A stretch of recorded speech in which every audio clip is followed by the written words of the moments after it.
علی بھائی پہلا سوال انتہائی کریٹیکل ہے۔ عموماً صوفیاء حضرات کے فالورز کی جانب سے قرآن حکیم میں موجود ایک قصہ کو سادہ لو مسلمانوں کا عقیدہ بگاڑنے کے لیے غلط تعبیر کر کے یوز کیا جاتا ہے، اور وہ واقعہ ہے قصہ موسیٰ و خضر علیہم السلام۔ قرآن حکیم میں اس غیر معمولی اور عجیب و غریب واقعہ سے علم لدنی کا ثبوت اخذ کیا جاتا ہے، حتیٰ کہ بعض لوگ تو اپنے بابوں، پیروں اور بزرگوں کے غیر شرعی اعمال کو جسٹیفائی کرنے کے لیے حضرت خضر علیہ السلام کے ان 3 اعمال کو دلیل کے طور پر پیش کر کے جھوٹا دفاع کرنے کی بھی کوشش کرتے ہیں۔ ایسے ہی پلیز اس واقعے کی صحیح تعبیر قرآن و سنت کی روشنی میں عوام الناس کے سامنے رکھیں، جزاک اللہ خیرہ۔ جزاک اللہ خیرہ و احسن الجزا۔ میرے بھائیوں، اس میں کوئی شک ہی نہیں ہے کہ قرآن حکیم کے جتنے بھی واقعات آئے ہیں ان میں سب سے منفرد اور عجیب و غریب واقعہ ہے یہ عجیب و غریب لفظ کوئی برا لفظ نہیں ہے۔ عجیب کہتے ہیں جو روٹین سے ہٹ کے چیز ہو نا، اور غریب جو شاذ و نادر ہو، کہیں کہیں ہو۔ یہ عربی کا عجیب و غریب ہے، اردو اور پنجابی والا نہیں ہے، ہو سکتا ہے اس کو کوئی گستاخی سمجھ لے۔ اور وہ واقعہ ہے سیدنا موسیٰ اور خضر علیہم السلام کا واقعہ۔ یہ لفظ ہے خضر، خواہ کے اوپر زبر ہے، ضاد کے نیچے زیر ہے۔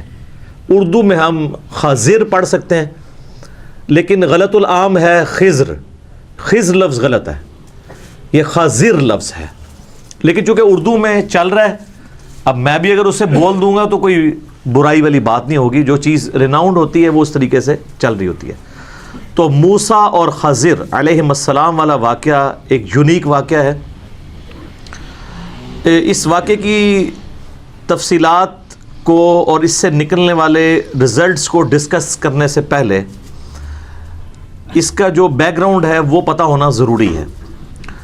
بیسیکلی جب نبی صلی اللہ علیہ وآلہ وسلم کی مبارک دعوت عام ہوئی تو مشرکین عرب تو آپ کو پتہ ہے امی تھے، ان پڑھ تھے، جاہل تھے، علم نام کی کوئی چیز نہیں تھی۔ انہوں نے کچھ لوگوں کو روانہ کیا یہود و نصارہ کے علماء کی طرف کہ تم لوگ ہمیں کچھ ایسے سوالات بتاؤ جو ہم جا کے نبی علیہ السلام سے پوچھیں، اور ان کے جواب پھر نبی علیہ السلام کو نہ آتے ہوں، پھر ہم کہیں گے ہاں جی اچھا نبی ہے جس کو یہ بات بھی نہیں پتہ۔ تو انہوں نے کل 4 سوالات کا انتخاب کیا۔ اس میں سے پہلا سوال تھا کہ اصحاب الکہف کون ہے، جس سے ریلیٹڈ میرا آلریڈی ایک کلپ ریکارڈڈ ہے، آپ یوٹیوب پہ دیکھ سکتے ہیں۔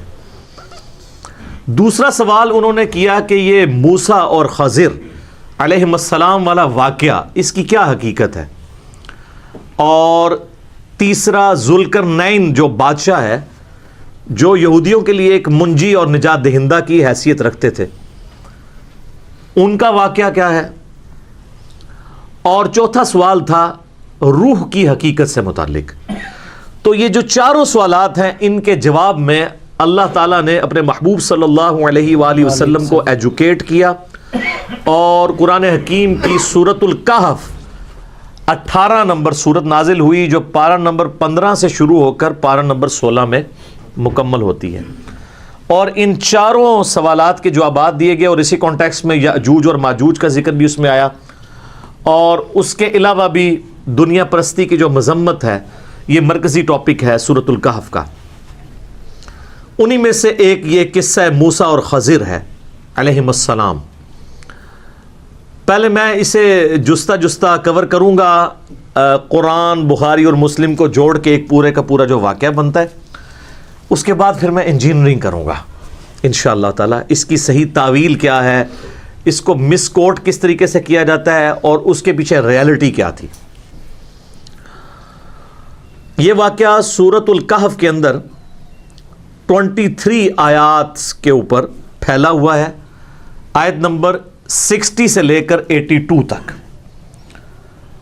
اور پارہ نمبر 15 کے آلموسٹ آخری حصے سے شروع ہو کے 16 نمبر میں یہ والا پورشن ختم ہوتا ہے سورۃ الکہف کا، آیت نمبر 60 سے 82 تک، جس میں قصہ موسیٰ اور خضر ہے علیہم السلام۔ اور اس کا جو کانٹیکسٹ ہے واقعے کا وہ قرآن میں نہیں ہے، وہ کانٹیکسٹ صحیح بخاری اور صحیح مسلم کے اندر موجود ہے۔ صحیح بخاری میں یہ واقعہ کئی مقامات پہ امام بخاری نے نقل کیا ہے، لیکن جو سب سے ڈیٹیلڈ طریق آیا ہے وہ صحیح بخاری میں کتاب الانبیاء چیپٹر میں موسیٰ علیہ السلام کے اوپر جو باب ہے اس کے اندر انٹرنیشنل نمبر کے مطابق 3401 نمبر حدیث ہے، اور مسلم شریف کے اندر اوپر تلے 6 طرق آئے ہیں سیدنا موسیٰ اور خضر علیہ السلام کے واقعے سے ریلیٹڈ۔ انٹرنیشنل نمبر کے مطابق 6163 سے لے کر 6168 تک۔ کانٹیکسٹ بخاری اور مسلم میں آیا، اور وہ کانٹیکسٹ یہ آیا ہے کہ نبی صلی اللہ علیہ وآلہ وسلم فرماتے ہیں کہ ایک دن موسیٰ علی نبینا وعلیہ الصلوۃ والسلام بنی اسرائیل کو واعظ کر رہے تھے، نصیحت کر رہے تھے۔ اسی دوران ایک شخص نے کھڑے ہو کر پوچھا کہ اس وقت دنیا میں سب سے بڑا عالم کون ہے، سب سے زیادہ علم کس کے پاس ہے؟ تو ظاہر ہے اس کا جینوئن جواب یہی ہے کہ وقت کے پیغمبر کے پاس، جو اس وقت خود موسیٰ علیہ السلام تھے۔ تو یہ کلیئر کٹ یہی جواب بنتا تھا، اور موسیٰ علیہ السلام نے بھی یہی جواب دیا کہ اس وقت سب سے بڑا عالم میں ہوں۔ لیکن سر، پیغمبروں کی شان اس سے بڑی عرفہ و اعلیٰ ہوتی ہے۔ پیغمبر گاڈ اورینٹڈ ہوتے ہیں۔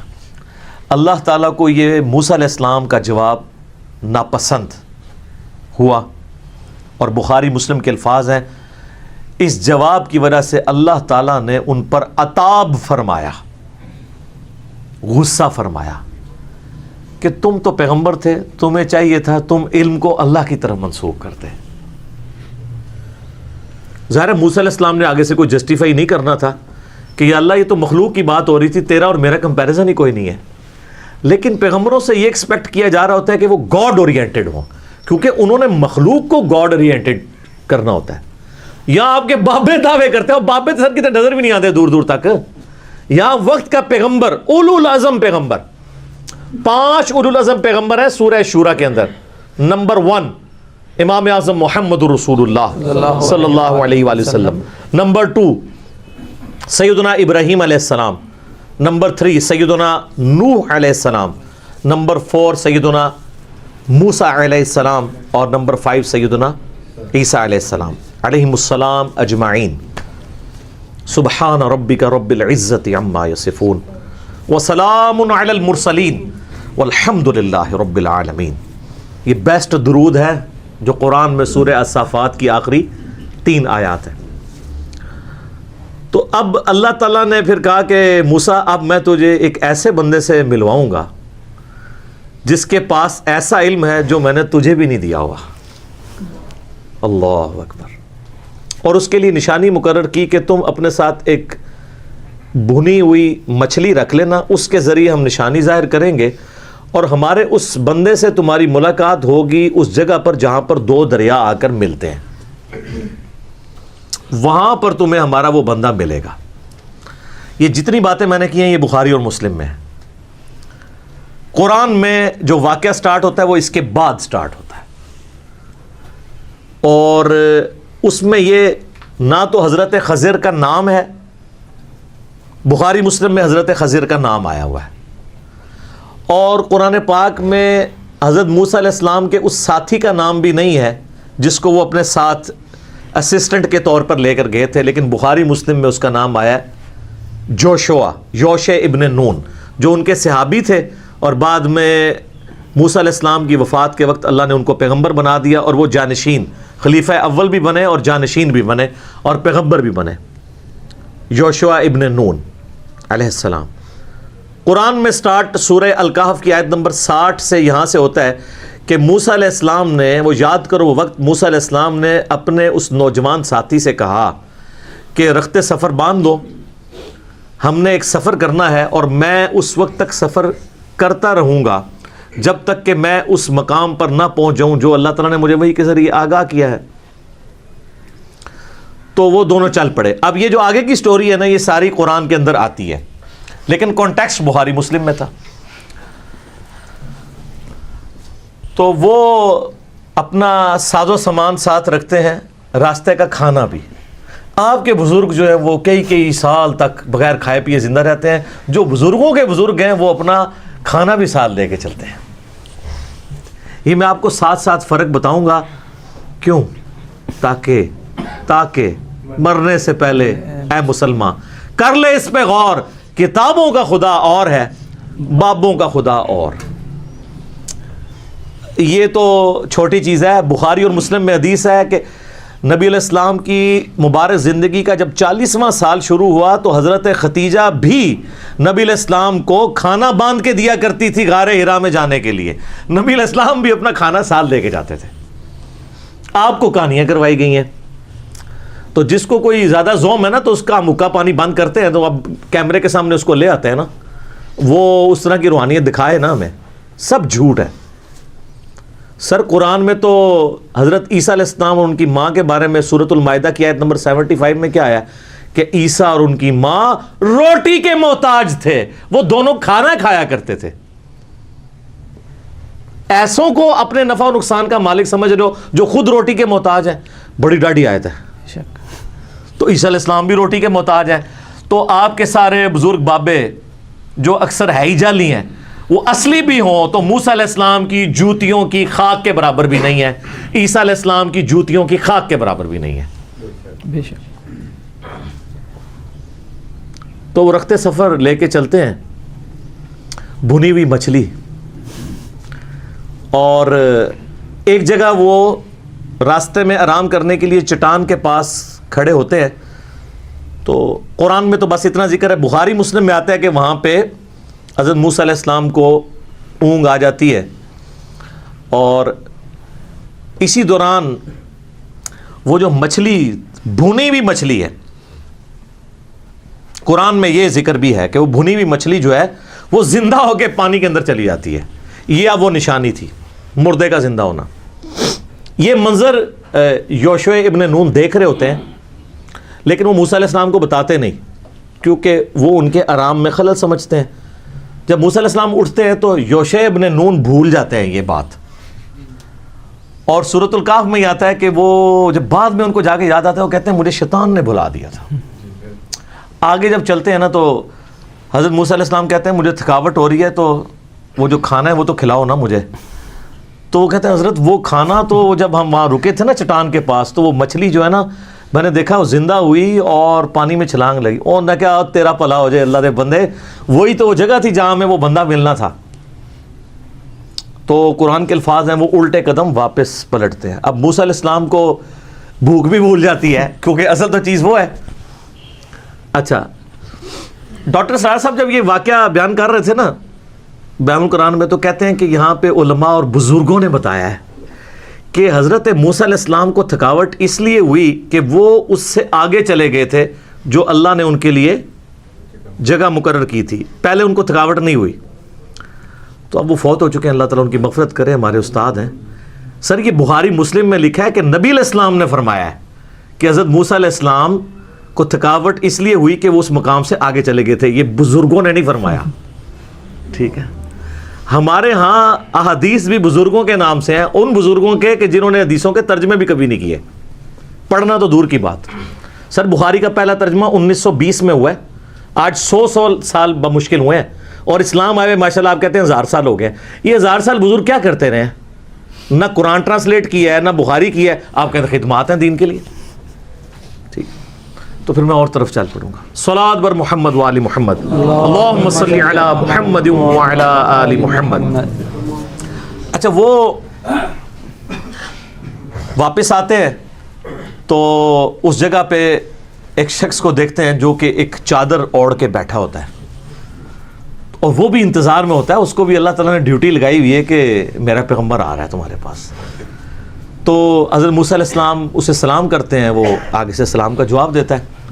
یہ بخاری مسلم میں, قرآن میں چونکہ وہ شارٹ ہے تو اس میں یہ کہ وہاں پر جب پہنچتے ہیں تو وہ ہمارے بندوں میں سے ایک بندے کو پاتے ہیں جسے ہم نے علم لدنی یعنی اپنی طرف سے ایک علم خاص عطا فرمایا ہوتا ہے.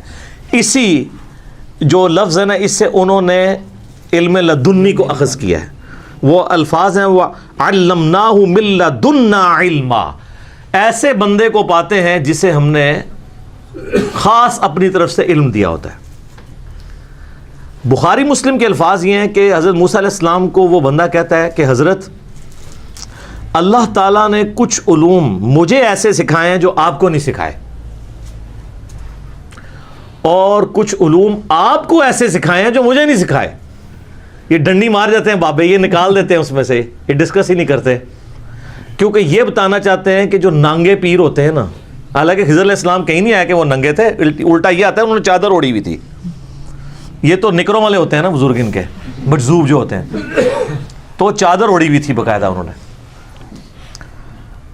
اور ساتھ وہ کہہ رہے ہیں حضرت خضر علیہ السلام حضرت موسیٰ علیہ السلام سے کہ اللہ نے آپ کو ایسے علوم سکھائے ہیں جو مجھے نہیں سکھائے، اور مجھے ایسے سکھائے ہیں جو آپ کو نہیں سکھائے. یعنی at the end of the day نہ مجھے آپ پہ کوئی برتری ہے نہ آپ کو مجھے پہ. اور یہاں پہ وہ ڈاکٹر تعلق قادری صاحب انڈیا گئے نا، تو وہ کہتے ہیں نبی کو دیکھو ولی سے سیکھ رہا ہے، نعوذ باللہ، اور خضر کو ولی بنا کے پیش کرتے ہیں، نعوذ باللہ. وہ تو میں انشاءاللہ اس میں اینڈ پہ کلاس لوں گا نا کہ وہ ولی کہاں سے ہے. جس کا یہ عقیدہ ہے نا کہ کوئی غیر نبی کسی نبی کا استاد ہے، اس سے بڑا کوئی گستاخ رسول نہیں ہے. ہمارے نبی علیہ السلام کا استاد ہے نا جبرائیل، تو وہ پیغمبر ہے فرشتوں کا، غیر پیغمبر وہ بھی نہیں ہے، یہ یاد رکھیے گا. حضرت میکائیل علیہ السلام بھی پیغمبر ہیں، اسرافیل بھی پیغمبر ہیں، اور ملک الموت اسرائیل نام بھی ثابت ہے تفسیر تبری کے اندر ہمارے سلف سے. قرآن میں ملک الموت آیا، وہ بھی پیغمبر ہے. پیغمبر کا استاد ہو سکتا ہے، غیر پیغمبر کا استاد نہیں ہوتا. اور ان کی پوری ڈاکٹرن اس پہ کھڑی ہے کہ جو بابے ہیں نا وہ نعوذ باللہ پیغمبروں کو سکھائیں گے. اور اسی وجہ سے وہ مثنوی مولانا روم کے اندر بھی وہ گوشت کاٹنے والا واقعہ میرا خیال ہے اب تو کوئی بھول کے بھی نہیں بیان کرے گا، جو کچھ ہم نے مثنوی مولانا روم کے ساتھ کر دیا ہے. مولانا روم کو اگر ایک SMS پہنچ جائے نا وہاں پہ جہاں پہ بھی وہ ہیں، تو وہ بھی ایک بار ان کی روح تڑپ اٹھے گی کہ یار چلو 700 سال بعد سے ہی کم از کم کسی نے میری کہانی کو پکڑا تو ہے. جو میں لکھ کے چلا گیا تھا اور کسی کی جرت نہیں ہوتی تھی، لوگ روب میں تھے. اور حضرت موسیٰ علیہ السلام کی انہوں نے سارے واقعات موسیٰ علیہ السلام کے بارے میں، وہ کنگھی کرنے والا واقعہ، تو میں انہوں نے بار بار کہا موسیٰ دا تسی چنڈ نہیں سہ سکتے. بخاری مسلم میں آتا ہے ملک الموت کو تھپڑ پڑا تھا نا، اس کی آنکھ نکل گئی تھی. تو اڈی سارے دی بوتیاں جڑیاں نے سجنیاں قیامت والے دن. جدوں موسیٰ علیہ السلام نے کہا وہ کیڑا ہوئے جڑا میرے بارے واقعات بیان کرتا سی تے جناب شعر لکھتا سی، ادھر لے آؤ نا ذرا اینوں میں دساں. اور ایک موقع پیا سی نا قبطی وہ مر گیا سی، وہ بھی قرآن میں آتا ہے. یہ اذان شروع ہو رہی ہے، باقی انشاءاللہ اذان کے وقفے کے بعد. تو سیدنا موسیٰ علی نبینا علیہ الصلاۃ والسلام سے جب وہ یہ بات کرتے ہیں نا حضرت خضر کہ آپ کو ایسے علوم سکھائیں جو مجھے نہیں سکھائے، اور آپ مجھے کچھ علوم اللہ نے ایسے سکھائے ہیں جو آپ کو نہیں سکھائے ہوئے، تو کہتے ہیں حضرت میں اسی کے لیے تو حاضر ہوا ہوں کہ آپ مجھے ذرا سکھائیں. تو انہوں نے کہا کہ اے موسیٰ تم میرے ساتھ صبر نہیں کر سکو گے، یہ قرآن کے الفاظ ہیں. اور تم صبر کیسے کر سکتے ہو جب کہ تمہیں ان واقعات، ان تکوینی امور کے حقائق نہیں پتہ ہوں گے. تو تمہارا یہ نیچرل ہے صبر نہ کرنا، کیونکہ تم ظاہر میں جو کچھ دیکھ رہے ہوگے تو اس کا وہ اس چیز کی متقاضی ہے کہ تم اس کے خلاف بولو. تو وہ کہتے ہیں جی آپ مجھے ساتھ رکھیں، میں انشاءاللہ آپ مجھے صابر پائیں گے، میں کچھ اس کے اگینسٹ نہیں بولوں گا جو کچھ بھی آپ کریں گے. لیکن حضرت خضر نے پہلے ہی بتا دیا تھا، اس لیے نہیں کہ ان کو علم غیب تھا، اس لیے کہ جو کچھ انہوں نے بعد میں کیا ہے نا، تو کوئی بھی ذی شعور شخص جس کو تھوڑا سا بھی دین کا علم ہے وہ اس کو کنڈیم کرے گا. تو وہ کہتے ہیں کہ چلو. تو ایک جگہ سے گزرتے ہیں جہاں پہ ایک کشتی ہوتی ہے، غریب لوگوں کی کشتی، اس میں وہ بیٹھتے ہیں. تو بیٹھتے ہی حضرت خضر علیہ السلام اس کا ایک تختہ توڑ دیتے ہیں. بخاری مسلم میں آتا ہے کہ وہ اتنے شریف لوگ ہوتے ہیں کہ وہ ان کو آؤٹ سائڈر اور مہمان سمجھ کے کرایہ بھی نہیں لیتے. تو حضرت خضر علیہ السلام جب تختہ توڑ دیتے ہیں تو موسیٰ علیہ السلام کہتے ہیں کہ یہ تم نے بڑا برا کام کیا ہے. ایک طرف ان کی شرافت کو کرایہ بھی انہوں نے لیا اور تم نے ان کی کشتی کا تختہ توڑ دیا. تو حضرت خضر کہتے ہیں میں نے تمہیں پہلے کہا تھا نا تم صبر نہیں کر سکو گے. تو قرآن کے الفاظ ہیں کہ وہ کہتے ہیں کہ حضرت میرے پر نرمی فرمائے، اس دفعہ مجھے چھوڑ دیں، آئندہ میں آپ سے سوال نہیں کروں گا. کیونکہ انہوں نے کہا تھا، اس میں الفاظ ہیں سورۃ الکہف میں کہ جب تک میں خود نہ بیان کر دوں تم نے مجھ سے سوال نہیں کرنا. تو وہ تھوڑا آگے چلتے ہیں. اب یہ تو شاہی کوئی نہیں تھی جو آگے انہوں نے کیا ہے. انہوں نے ایک بچہ دیکھا, خوبصورت, بظاہر دیکھنے میں نورانی شکل, اس کو قتل کر دیا. بخاری مسلم کے الفاظ ہیں کہ پکڑ کے انہوں نے نا اس کی گردن ہی مروڑ دی, منکا ٹوٹ گیا تو بندہ فارغ. تو سر پیغمبر یہ منظر دیکھ سکتا ہے؟ اس میں تو حضرت موسیٰ علیہ السلام نے اس سے بھی سخت کامنٹ کیے. انہوں نے کہا کہ تو نے کتنا برا کام کیا ہے کہ تو نے ایک جان کو ناحق قتل کر دیا, بے شک تو نے یہ بہت برا کام کیا. تو حضرت خضر کہتے ہیں کہ میں نے تمہیں پہلے ہی کہا تھا تم صبر نہیں کر سکو گے. تو حضرت موسیٰ علیہ السلام کہتے ہیں کہ اس دفعہ تو میرا یہ عذر قبول کر لے, اب اگر میں بولا نا تو ٹھیک ہے, میں آپ سے پھر مجھے الگ کر دیجیے گا. اب یہ خود انہوں نے شرط طے کر لی نا, ورنہ تو پتہ نہیں کتنے حقائق کھلتے. بلکہ بخاری مسلم میں الفاظ ہیں, نبی علیہ السلام کہتے ہیں کاش موسیٰ علیہ السلام صبر کرتے تو ہمیں اور کئی باتیں پتہ چل جاتی ہیں اللہ کے تکوینی امور میں سے, لیکن وہ اللہ کی حکمت تھی. آگے چلتے ہیں تو ایک گاؤں میں جاتے ہیں. اب ظاہر گاؤں میں یہ آؤٹ سائڈر ہوتے ہیں, ان کو کوئی بھی بندہ کھانا دینے کے لیے بھی تیار نہیں ہوتا, کوئی مہمان نوازی کرنے کے لیے تیار نہیں ہوتا. الٹا وہاں پہ ایک دیوار ہوتی ہے جو گرنے کے قریب ہوتی ہے, حضرت خضر علیہ السلام اس کو سیدھا کر دیتے ہیں. اس کے باوجود اس گاؤں کے لوگ نہیں کہتے کہ یار انہوں نے مفت میں ہمارا اتنا بڑا کام کیا, چلو 2 وقت کی روٹی, ہم ان کو 1 وقت کی روٹی تو دے دیں, کم از کم مہمان ہے. بغیر معاوضے کے وہ کرتے ہیں. تو حضرت موسیٰ علیہ السلام کہتے ہیں یار تم اس کے عوض ہی کم از کم ان سے کھانا ہی مانگ لیتے, یہ تو ایسے لوگ ہیں اور تم ان کے ساتھ یہ کر رہے ہو. چلو کھانا ہی مانگ لو یار اس کے عوض مزدوری کے طور پہ, بھوک لگی ہوئی تھی نا سر. یہ جو 10 سال تک بغیر کھائے پیے زندہ بزرگ رہتے ہیں نا, انبیاء کرام تو اوریجنل والے بزرگ ہوتے ہیں نا, آپ کے بزرگ تھیوریٹیکل ہیں جو ایگزسٹ ہی نہیں کہیں کرتے. تو پھر حضرت خضر کہتے ہیں کہ بس اب میری اور آپ کی جدائی, آپ نے خود مانا تھا کہ اب میں بولا تو علیحدگی. اب میں تمہیں تعویل بتاتا ہوں ان تینوں واقعات کی. تو کہتے ہیں جو پہلا واقعہ ہوا تھا نا, وہ 2 مسکین لوگوں کی, وہ 2 یا 2 سے زیادہ مساکین کی وہ کشتی تھی, اور وہاں ایک جابر بادشاہ تھا جو زبردستی کشتی ہتھیا لیتا تھا. تو میں نے یہ ارادہ کیا کہ اس کی کشتی کا تختہ توڑ دوں تاکہ اس کے اندر ایک ایسا عیب پیدا ہو جائے کہ بادشاہ جب وہ دیکھے نا یہ ٹوٹی ہوئی کشتی ہے تو وہ ان سے کشتی نہ چھینے. تختہ تو پھر بھی لگ جائے گا, اگر پوری کشتی چلی گئی تو غریب لوگ اپنا کس طرح گزر بسر کریں گے. تو اس کا مطلب ہے صحیح کام کیا انہوں نے, لیکن یہ چیز چھپی ہوئی تھی. اور ان کا وہ جو بچہ تھا نا, اس کے ماں باپ بڑے نیک تھے, اور ہمیں اس چیز کا خدشہ ہے کہ یہ بچہ طغیانی کی زندگی گزارے گا اور بڑا ہو کر اپنے ماں باپ کو بھی گمراہ کر دے گا. بخاری مسلم کے الفاظ ہیں کہ اس نے اپنے ماں باپ کو بھی کافر کر دینا تھا, اس کی محبت کے اندر ماں باپ نے ڈی ٹریک ہو جانا تھا, اور اللہ تعالیٰ اس کے بدلے اس کو نئی اولاد دے دے گا. بخاری مسلم کے الفاظ ہیں کہ نئی نیک اولاد دے دے گا جو ان کے لیے آنکھوں کی ٹھنڈک بنے گی. دوسری بھی جسٹیفیکیشن درست ہوگی.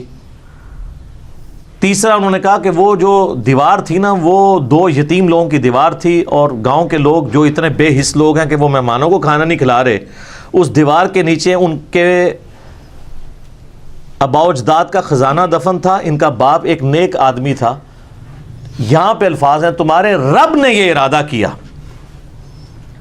کہ اسے سیدھا کر دیا جائے تاکہ جب وہ بڑے ہوں تو اپنے باپ کا خزانہ اس میں سے حاصل کر لیں, کیونکہ وہ بچے چھوٹے چھوٹے ہیں. ابھی دیوار گر جاتی, خزانہ باہر آ جاتا, تو جو گاؤں والے مہمانوں کو وہ ایک روٹی دینے کے لیے تیار نہیں ہے, اتنے کنجوس ہیں, تو انہوں نے ان کی دولت ہتھیار لینی تھی. جب بڑے ہوں گے تو اللہ اپنی رحمت سے ان کے لیے ایسا معاملہ ظاہر کرے گا کہ وہ دولت ان تک پہنچ جائے گی. تو تمہارے رب نے یہ ارادہ کیا, تو اس لیے میں نے وہ دیوار سیدھی کر دی. اور اسی پہ سورۃ الکاف کی آیت نمبر 82 کے اوپر یہ آیت کنکلوڈ ہوتی ہے, آخری آیت اس واقعے سے ریلیٹڈ. اور وہ الفاظ ہیں سورۃ الکہف کی آیت نمبر 82 کے, کہ حضرت خضر علیہ السلام کہتے ہیں کہ یہ جو کچھ بھی ہوا یہ تمہارے رب کے ارادے سے ہوا, اور تمہارے رب نے یہ ارادہ کیا کہ ایسا کیا جائے. اور اس کے بعد کنکلوژن کن الفاظ پہ ہے, وہ کنکلوڈنگ ہے، وہ آپ کو بات سمجھ آ جائے گی کہ یہ پورے کے پورے واقعے کی تعویل کیا بنتی ہے۔ اعوذ باللہ من الشیطان الرجیم۔ وما فعلتہ عن امری، میں نے اپنی مرضی سے یہ کام نہیں کیا۔ اگر کوئی شخص یہ کہے کہ میں نے اپنی مرضی سے نہیں کیا اور کیا اس نے ہو، تو مراد ہے اسے گائیڈ لائنز کس سے مل رہی ہیں؟ اللہ سے۔ اور اس سے پہلے اسی آیت میں آیا ہے فَأَرَادَ رَبُّكَ أَن يَبْلُغَا أَشُدَّهُمَا، تیرے رب نے یہ ارادہ کیا کہ جب یہ بچے جوان ہو جائیں اس وقت دولت ظاہر ہونی ہے۔ وَمَا فَعَلْتُهُ، آگے بیچ میں الفاظ پھر اینڈ پہ وَمَا فَعَلْتُهُ عَنْ أَمْرِي ذَلِكَ تَأْوِيلُ مَا لَمْ تَسْتَطِعْ عَلَيْهِ صَبْرًا، یہ ہے ان باتوں کی تعویلات جس پہ تم صبر نہیں کر سکے۔ یہ سر یہ پورا واقعہ ہے، اس سے کوئی خلاف شرع کام ثابت نہیں ہوتے، اس لیے کہ جب آپ نے گیری الٹا لگا دیا تو آپ کو بات سمجھ نہیں آئے گی۔ سب سے پہلے یہ سمجھیں کہ حضرت خضر علیہ السلام ہے کون۔ حضرت خضر علیہ السلام کم از کم پیغمبر تو ہیں، کیونکہ وہ کہہ رہے ہیں تیرے رب نے ارادہ کیا اور میں نے اپنی مرضی سے نہیں کیا، رب کے کہنے پہ کیا ہے۔ اگر کوئی شخص یہ کہے کہ میں نے یہ رب کے کہنے پہ کیا، تو یا تو وہ پیغمبر ہوتا ہے اور یا غلام احمد قادیانی دجال ہوتا ہے، یعنی وہ جھوٹ بول رہا ہوگا یا سچ۔ تو ظاہر ہے یہ پیغمبر تھے۔ اچھا، اور پیغمبر بھی تھے۔ اب اس میں اختلاف ہے کہ وہ انسانوں کے پیغمبر ہیں یا فرشتوں کے۔ مولانا مودودی رحمہ اللہ تعالیٰ کا کہنا ہے کہ یہ فرشتوں کے پیغمبر ہیں، کیونکہ ہمارے اس دنیا میں فرشتوں کو اللہ تعالیٰ نے کئی کام سونپے ہوئے ہیں جو وہ کرتے ہیں۔ یہ روح کون قبض کرتا ہے؟ ایک فرشتہ آ کے گردن ہی مروڑ دیتا ہے، لیکن آپ کو نظر نہیں آتا جب روح نکالتا ہے۔ تو حضرت اسرائیل یا ملک الموت کا کام کوئی اور فرشتہ کر رہا ہو ان کے بہاف کے اوپر، تو ہمیں نظر نہیں آ رہا ہوگا، تو ہمیں قتل نہیں نظر آ رہا ہوگا۔ یا چونکہ انہوں نے اسرائیل کو روح نکالتے ہوئے یا اس کے نمائندے خضر کو نکالتے ہوئے دیکھ لیا، اس لیے ان کو عجیب لگا، کیونکہ وہ انسانی شکل میں تھے۔ تو حضرت موسیٰ علیہ السلام کی وہ جسٹیفیکیشن درست تھی۔ بیسیکلی اس واقعے سے اللہ نے مسئلہ تقدیر سمجھایا ہے کہ انسان کی زندگی میں بظاہر کچھ اللہ کی طرف سے ایسی تکلیفیں آتی ہیں جن کے اندر اللہ تعالیٰ کی طرف سے خیر چھپا ہوا ہوتا ہے۔ بظاہر وہ شر ہوتا ہے لیکن اس کے اندر خیر ہوتا ہے۔ وہ کشتی کا ایک تختہ ٹوٹ جانا شر تھا، لیکن اس میں خیر یہ تھا کہ پوری کشتی نہیں چلی گئی۔ پوری کشتی چلی جاتی تو وہ زیرو پہ آ جاتے نا، ان کا سورس آف انکم ختم ہو جاتا۔ ایک کشتی تو ریپیئر کر لینی تھی۔ کسی بندے سے اس کی اولاد چھین لی جائے اور اگر اللہ اس کو یہ بتا دے کہ اس بچے کی وجہ سے یہ تو خود کافر ہونا تھا بڑے ہو کے، تو نے بھی کافر مرنا تھا، تو میرا خیال ہے ہم سب اپنے بچے مروانے کے لیے تیار ہیں، کیونکہ آخرت کی ہمیشہ کی کامیابیاں اگر اس بچے کی وجہ سے برباد ہونی ہے تو چاٹنا ہے ایسی اولاد کو۔ تو جس کی اولاد بچپن میں مر جائے تو وہ یہ سوچ لے کہ اللہ نے اس کے ساتھ کوئی خیر والا معاملہ کیا ہے۔ یہ مسئلہ تقدیر سمجھایا۔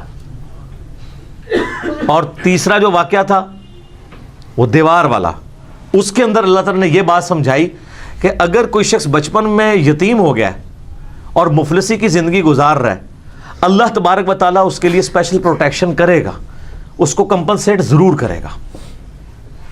تو یہ تھا مسئلہ تقدیر۔ انہوں نے اس سے یہ نکالا کہ باب خلاف شرع کام بھی کریں نا تو جسٹیفائی ہو جاتا ہے۔ وہ کلندر ہوتے ہیں جی، مجذوب ہوتے ہیں جی، وہ خلاف شرع کام کریں تو ان پہ کوئی گرفت نہیں۔ اسی لیے پاکستان میں کئی لوگوں نے اپنے پیروں کے کہنے پہ اپنے بچے مار دیے ہیں اور وہ واقعہ حضرت خضر والا کوٹ کرتے ہیں۔ بے خضر علیہ السلام والا جو واقعہ ہے وہ تو قرآن میں آیا کہ وہ اللہ نے ان کو کہا تھا، یہ کس پیر کی ڈیوٹی اللہ نے لگائی ہے کہ ملک الموت کا اسسٹنٹ بن کے لوگوں کی جان نکالے، اس میں تو قتل کا مقدمہ چڑھے گا۔ اور کہتے ہیں مجذوب ہے، قلم اٹھے ہے جی نہ تو کیوں جی مجذوب ہے، مجذوب سے کیوں اٹھا ہوا ہے؟ وہ کہتے ہیں ان کی عقل سلامت نہیں۔ اچھا آپ بے عقل اور پاگل لوگوں کے پیچھے چل رہے ہیں۔ صحیح بخاری میں تعلیقاً موجود ہے مولا علی کا قول، اور پوری سند مولا علی سے ہی سنن ابن ماجہ کے اندر ہے کہ نبی علیہ السلام نے فرمایا کہ 3 لوگوں سے اللہ نے شریعت کا قلم اٹھا لیا ہے۔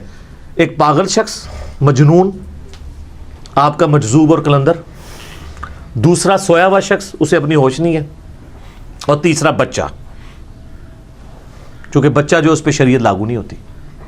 اچھا یہاں پہ جو بچہ قتل ہوا اس نے بڑے ہو کر کیا بننا تھا، یعنی اللہ کے علم میں ہے نا، تو اللہ تعالیٰ مستقبل کو دیکھتا ہے نا، تو انسان کی دعائیں بعض اوقات کام آتی ہیں، جو شر ہونا ہوتا ہے وہ خیر میں بدل جاتا ہے. سر جامعہ ترمذی میں حدیث ہے، مسند احمد میں ڈیٹیل کے ساتھ ہے کہ دعا کبھی رائے گاہ نہیں جاتی. جب تم دعا کرتے ہو نا اللہ سے تو جو مانگا یا تو وہی مل جائے گا، یا اللہ تعالیٰ اس کے بدلے کوئی اور نعم البدل دے دے گا، کوئی مصیبت ٹال دے گا یا اس سے بہتر چیز. اور اگر یہ بھی نہ ہوا تو قیامت کے دن کے لیے سٹور ہو جائے گی دعا، اس کے اگینسٹ اللہ تعالیٰ اجر عطا فرما دے گا. دعا تو جاتی ہی نہیں کہیں پہ، ضائع ہی نہیں ہوتی. تو کہتے ہیں مجذوب. یہ مجذوب نہیں تھا سر، یہ تو اللہ کی ڈیوٹی پوری کر رہا تھا. آپ کے بابے جو ہیں وہ یہ دعویٰ کر سکتے ہیں ہم پہ وہی آتی ہے؟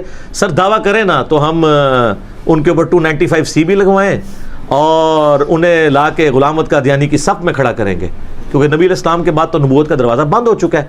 اور سورہ آل عمران میں واضح 179 نمبر آیت ہے کہ اللہ کی یہ شان ہی نہیں کہ غیر پیغمبر کے ساتھ کوئی کلام کرے، کوئی غیب کی خبر دے سوائے اپنے رسولوں کے، اور تمہارا کام ہے اللہ اور اس کے پیغمبروں پہ ایمان لاؤ. That's all. سیدنا ابوبکر سے لے کر قیامت تک آخری جو آنے والا انسان ہے سب غیر پیغمبر ہیں سوائے ایک عیسیٰ علیہ السلام، وہ بھی امتی کی حیثیت سے آئیں گے، پیغمبر بھی ہوں گے ان کی ایکسیپشن کے ساتھ. سب نے فالو کرنا ہے. ایون حضرت عیسیٰ علیہ السلام بھی جو آئیں گے انہوں نے بھی فالو کرنا ہے. مسلم شریف میں حدیث ہے وہ کتاب اللہ اور تمہارے نبی کی سنت کے مطابق تمہیں چلائیں گے. ٹھیک ہے، تو اس سے کوئی مرزوبیت ثابت نہیں ہوتی. وہ کہتے ہیں ہم باب خلاف شرع کام کریں، یہ بیچ میں کہانیاں نکالنے کی کوشش کرتے ہیں. کوئی بابے نہیں سارے اس سے ثابت ہوتے. یہ بالکل آپ کو غلط کہانیاں کرائی گئی ہیں. یہ مسئلہ تقدیر سمجھانا تھا. اور واصف علی واصف صاحب کہتے ہیں میں ایک جگہ بیٹھا ہوا تھا، ایک بندہ دعا کر رہا تھا رو رو کے، یا اللہ 25 سال پہلے جو میں نے دعا کی تھی مجھ سے واپس لے لے. تو کہتے ہیں میں نے اس سے بعد میں پوچھا کہ کیا ہوا. اس نے کہا میری بیٹیاں ہی تھیں، میں نے اللہ سے رو رو کے ایک بیٹا مانگا تھا، وہ میرے لیے وبال جان بن گیا، گھر کا سارا سامان بیچ گیا، وہ یعنی نشہ کرنا شروع کر دیا. تو اللہ کی حکمت تھی کہ میری بیٹیاں تھیں، بیٹیاں تو ساری صحیح نکلی ہیں، تو اے اللہ وہ بیٹا مجھے واپس لے لے. یہ ہے وہ چیز. اور ڈاکٹر ذاکر نائک جو اکثر ایک مثال سے سمجھاتے ہیں کہ اگر کسی شخص کا امریکہ میں بزنس ہو اور وہاں اس کی کوئی بڑی میٹنگ ہونے والی ہو اور اس نے شام کی فلائٹ پکڑنی ہو نیو یارک کے لیے، اور جب وہ ایئرپورٹ پہ پہنچے تو ٹریفک سگنل یا رش کی وجہ سے لیٹ پہنچے اور اسے پتہ چلے کہ وہ فلائٹ تو اڑ گئی ہے، تو وہ وہاں پر کفِ افسوس ملتے ہوئے کہے گا کہ میری زندگی کی سب سے بری خبر یہ ہے، مجھے ملینز آف ڈالر کا جو فائدہ ہونا تھا وہ نقصان ہو گیا، کہ میں پہنچ نہیں سکوں گا، وہ ٹھیکہ کسی اور کو مل جائے گا. اور اسی افسردگی کے عالم میں وہ اپنی گاڑی میں واپس گھر آ رہا ہو اور راستے میں اسے ٹیکسٹ میسیج آئے یا کوئی خبر اس تک پہنچے کہ ابھی ابھی جو نیو یارک کے لیے فلائٹ اڑی تھی وہ کریش کر گئی ہے، تو کیا کہے گا؟ الحمدللہ. اور وہ 5 منٹ پہلے جو اس کی زندگی کی سب سے بری خبر تھی وہ اس کی زندگی کی سب سے اچھی خبر ثابت ہو جائے گی کہ یار شکر ہے مجھے یہ سننے کو ملا کہ وہ اڑ گئی ہے، میں بیچ میں بیٹھا نہیں ہوا تھا. یہاں پہ بھی یہی ہے کہ شکر ہے اللہ نے وہ بیٹا لے لیا، اس نے تو مجھے بھی کافر مار دینا تھا. شکر ہے وہ کشتی کا تختہ ہی ٹوٹا، پوری کشتی نہیں ٹوٹ گئی. اس میں یہ بھی چیز ہے کہ اگر کسی شخص کو کوئی مرض لاحق ہو جائے تو وہ کسی کی ٹانگ ٹوٹ گئی یا آنکھ ضائع ہو گئی، وہ شکر ادا کرے کہ آنکھ ضائع ہوئی ہے، ایمان تو ضائع نہیں ہوا، ایک آنکھ تو سلامت ہے. کسی کی بینائی کمزور ہو گئی ہے تو وہ یہ دیکھے کہ نابینا لوگ بھی تو ہیں. جو مسلم شریف میں حدیث ہے ہمیشہ اپنے سے نچلے کو دیکھو تو تمہیں اللہ کی نعمتوں پہ شکر نصیب ہوگا. ہر ایک سے نیچے کوئی نہ کوئی ہوتا ہے، اور ہم تو اربوں لوگوں سے اوپر ہیں یار. توحید کی دولت جس کے دل کے اندر ہے بے شک کم از کم وہ ڈنکے کی چوٹ پہ 7 ارب انسانوں سے تو بہتر ہے نا، کروڑوں نہیں اربوں. پھر جو 1.5 ارب مسلمان ہیں ان میں بھی توحید خالص کتنوں کے اندر ہے، تو اللہ کا شکر ادا کرے. اس کے اندر یہ چیز سمجھائی گئی ہے کہ اللہ کی تقدیر پر راضی رہو. اچھا یہ واقعہ اتنا غیر معمولی ہے کہ صوفیاء تو یہ غلط رزلٹ نکالتے تھے نا، جو منکرین حدیث ہیں نا ان کو بھی یہ واقعہ سمجھ نہیں آتا تھا، وہ بھی عجیب و غریب تعویلات کرتے ہیں. حتیٰ کہ آج سے تقریباً 10 سال پہلے کی بات ہے کہ مجھے منکرین احادیث میں سے ایک شخص ملا، تو میں نے اس کو کہا کہ مجھے قرآن پہ حلف دو ایمانداری سے، اگر یہ واقعہ بخاری مسلم میں ہوتا اور قرآن میں نہ ہوتا. وہ کہتا میں کبھی بھی اس اللاجیکل واقعے کو نہ مانتا. تو میں نے کہا یہ میں نے تمہیں اس لیے منوائی ہے بات تاکہ تمہیں یہ پتہ چلے کہ جب تم کسی چیز کو وہی سمجھتے ہو تو اس کی تعویل کر کے مانتے ہو تو ہمارے لیے سنت بھی وہی کے درجے میں ہے، کیونکہ دو سورسز ہیں. میری وہ آپ مجلس نمبر 96 دیکھ لینا غامدی صاحب کے اوپر، اس میں نے یہ سارا پوری ڈاکٹرن کلیئر کی ہے کہ قرآن اور سنت دو پیرلل میں سورسز ہیں. تو تم احادیث کا مذاق کیوں اڑاتے ہو؟ اس واقعے کا مذاق کیوں نہیں اڑاتے؟ کیونکہ قرآن کے اندر ہے تو تعویل پیش کرتے ہو. تو ہم بھی ہر اس بات کی تعویل پیش کریں گے جس پہ تم اعتراض کرتے ہو صحیح احادیث پہ. جو جھوٹی روایتیں ان کو تو ہم بھی نہیں مانتے. تو یہ ان کے گلے کا کانٹا بھی تھا واقعہ. لیکن اللہ کا شکر ہے یہ واقعہ نہ قرآن کے اندر ہو تو قرآن کا ایک بہت بڑا مضمون ہی مس ہو جائے. مسئلہ تقدیر پہ میں نے 4 لیکچر دیے ہیں، 7.5 گھنٹے کی آلموسٹ گفتگو ہے. مسئلہ نمبر 104 A B C اور 103 نمبر 200 آیات 50 مقامات سے قرآن کے میں نے کور کیے ہیں. یہ تو ٹاپک ہی بہت بڑا ہے. قرآن پاک کا ایک ایک لفظ جو ہے نا وہ ضروری ہے. ایک لفظ بھی آپ کم کر دینا تو قرآن میں ہدایت کے اعتبار سے نقص رہ جائے گا. اب اگر یہ واقعہ آپ نکال دیں تو اتنا بڑا ٹاپک مسئلہ تقدیر انریزالوڈ رہنا تھا. تو بڑی حکمت ہے اس واقعے کی. یہ اللہ تعالیٰ کی طرف سے ایک یونیک چیز ہے، بشرطے کہ اسے مس یوز نہ کیا جاتا. تو میں نے آپ کو اس کی صحیح تعویل بتائی ہے کہ اس کا مطلب یہ نہیں یہ بنتا ہے. اچھا، خضر کے حوالے سے بڑا کچھ مشہور ہے.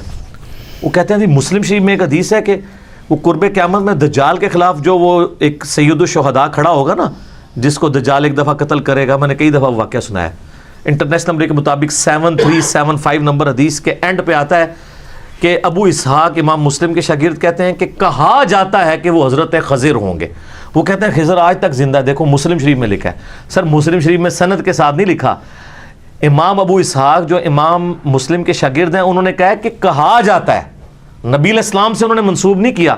اور سر یہ تو تبا تابعی ہے. مسلم کے مقدمے میں لکھا ہوا ہے کہ تابعی بھی اگر کوئی بات رسول اللہ کی طرف منسوب کرے نا اور وہ سند نہ بیان کرے تو مردود ہے. تو امام مسلم کا شاگرد اگر کہتا ہے کہ کہا جاتا ہے، سن آگے سننی، وہ بات نہیں ایکسیپٹیبل ہوگی. اور انہوں نے بھی کوئی اسے آن نہیں کیا. انہوں نے کہا پبلک میں مشہور ہے، کوئی خضر نہیں ہے. وہ اس زمانے میں کوئی مومن ہوگا. تو اس کو دلیل کے طور پر پیش کرتے تھے. میں نے کلیئر کر دیا. وہ کہتے ہیں کہ خضر کی حکومت پانیوں پہ ہے. جی پانیت حکومت ہے. اچھا آپ کو پتہ ہے یہ موسیٰ اور خضر والا واقعہ جو ہے یہودیوں کے ہاں بھی ملتا ہے، لیکن وہ خضر کی بجائے اس واقعے کو حضرت الیاس کی طرف منسوب کرتے ہیں. اور تالمود کے اندر ملتا ہے یہ واقعہ. تو قرآن نے اصلاح کر دی ہے کہ وہ نہیں تھے. بخاری مسلم میں آیا کہ وہ خضر تھے. باقی واقعہ ان کے ہاں بھی ملتا ہے، وہ مانتے ہیں اس واقعے کو. تو وہ کہتے ہیں پانیوں پہ حکومت ہے. جی اچھا جی سبزے پہ حکومت ہے. سبزے پہ حکومت نہیں. وہ بخاری میں حدیث ہے کہ نبی علیہ السلام نے فرمایا خضر کا نام خضر اس لیے پڑا کہ ایک خشک زمین پہ بیٹھے تھے، جب اٹھے تو وہاں پہ کھیت اگائے، ہریالی ہو گئی. اور عربی میں خضر کہتے ہیں گرین کلر والا، تو اس کی وجہ سے ان کا نام خضر پڑ گیا. ٹھیک ہے. تو وہ تو فرشتوں کے ساتھ ہے ایسا معاملہ. قرآن پاک میں نہیں آتا. یہ بچھڑے کے اندر جو وہ ایک مٹھی سامری جادوگر نے جو ڈالی تھی، وہ قرآن میں موجود ہے نا کہ وہ مٹھی کہاں سے لی تھی. اس نے فرشتے کو دیکھ لیا تھا. فرشتے کے جو قدموں کے نشان تھے نا وہاں سے اس نے وہ مٹھی بھرے گی اور وہ سونے کے بچڑے میں ڈالی تو اس میں سے آواز نکلنا شروع ہو گئی. ظاہر ہے وہ فرشتوں کے ساتھ تو اللہ نے یہ چیزیں ایسی اٹیچ کی ہیں. یہاں پہ بھی خضر ایک فرشتہ ہے، وہ جہاں پہ بیٹھتے ہیں وہاں پہ سبزہ اگایا جاتا ہے. پانیوں پہ حکومت کہاں سے ہے سر؟ پانی پہ اللہ کی حکومت ہے سر. اور میں آپ کو اوریجنل واقعہ بتاؤں اپنا ذاتی. اسلام آباد میں میرا ایک گھر ہے الحمدللہ ذاتی. 2010 میں نے بورنگ کا ٹھیکہ کیا. اسلام آباد میں سب سے بڑا مسئلہ پانی کا ہے. آج کل بھی آپ سنتے ہوں گے واٹر ٹیبل دن بدن نیچے جا رہا ہے. ویسے تو اکثر نکلتے ہی نہیں ہے. سیپیج کا پانی جو نکلتا ہے 10 منٹ سے زیادہ موٹر نہیں چلتی تو پانی ختم ہو جاتا ہے. تو میں نے اللہ کا نام لے کے بورنگ کا ارادہ کیا. تو مجھے یاد ہے میں نے اشراق کے 2 نفل پڑھے اور اس کے بعد میں نے دعا کی کہ اللہ پانی تو تیرے قبضے میں تو نے دینا ہے. تو میں نے اس کو نہ بلایا بورنگ والے کو. میں نے کہا یہاں تم نے کنواں کھودنا ہے. کہتے نہیں خاص جگہ ہے. میں کہا نہیں، میں نے جو اپنی پائپنگ سیٹ کرائی ہے وہ اس کے حساب سے کرائی ہوئی ہے تو ادھر ذرا فیزیبل رہے گا، خاص والا نہیں ہے. کہنا نہیں وہ ایک مائی ہے صاحب لاندی ہے. انہوں پتہ ہی نہیں سی کہ میں بابے مارے ہوئے نے مائیاں کے چیز نے. میں کہا نا ਮਾਈ ਹੈ। ਮੈਂ ਕਿਹਾ ਮਾਈਆਂ ਚਾਹੀਏ ਨਹੀਂ। ਅੱਛਾ ਕਹਿੰਦਾ ਅੱਛਾ ਇਸ ਤਰ੍ਹਾਂ ਕਰੋ ਤੁਸੀਂ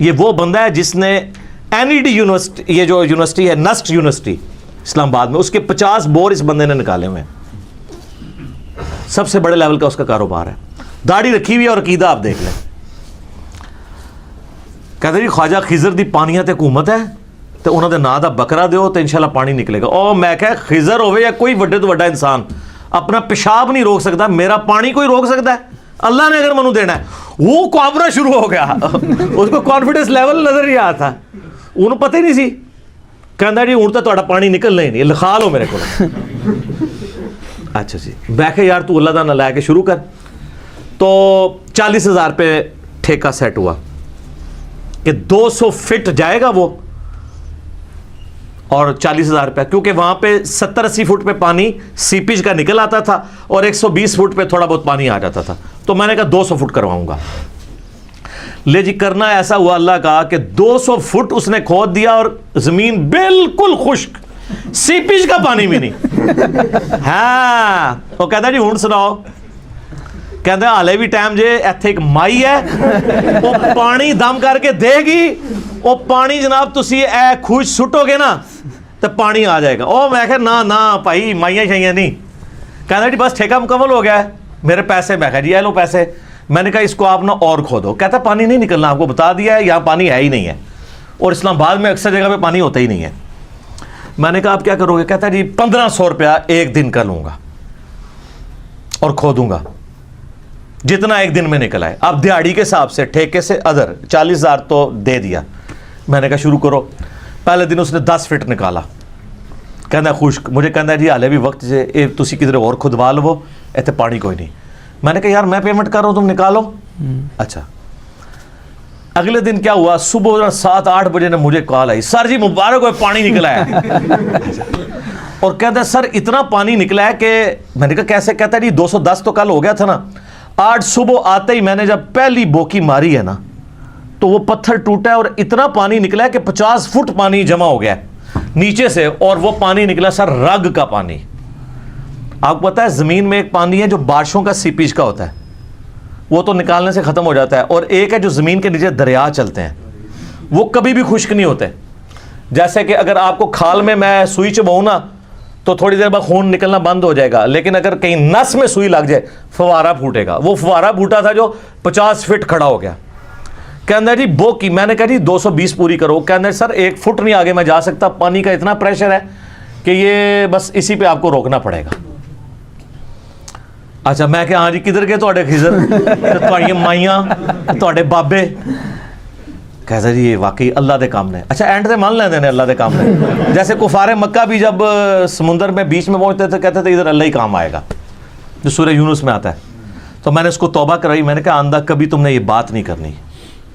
یہ میں نے آپ کو بتایا کہ خضر کو ہم نے بھی ایک دفعہ قابو کیا ہے, جو جعلی خضر انہوں نے بنایا ہوا ہے. کہتے ہیں بزرگوں کو آ کے ملتا ہے. ہمارے محلے میں بھی ایک وہ تویز آگے کرتا ہے نا, وہ کہتا ہے جی منو تے ملدے نے. میں کہا جی جدو ملن نہ تو پڑھنا لا حول ولا قوت الا باللہ, غائب نہ ہوئے تو منو پھاڑ نہیں. کہنا جی توبہ استغفار. میں نے کہا کیوں؟ کہتا جی یہ تو بیدبی ہے ان کی. میں نے کہا بیدبی کہاں سے ہے؟ بخاری اور مسلم میں حدیث ہے کہ جنت کے خزانوں میں سے ایک خزانہ اللہ نے مجھے دیا ہے, لا حول ولا قوت الا باللہ. نہیں ہے طاقت گناہ سے بچنے کی اور نہ ہمت نیکی کا کام کرنے کی مگر اس کی توفیق سے. میں نے کہا تم میرے سامنے لا حول ولا قوت الا باللہ پڑھو, میں غائب نہیں ہوں گا. ہاں تو خوش ہوں گا کہ میرے نبی کا بتایا وظیفہ جو ہم نے بلو کارڈ پہ صبح شام کے اذکار پہ لکھا ہوا ہے, اسماء اعظم میں سے, اسماء اعظم میں سے.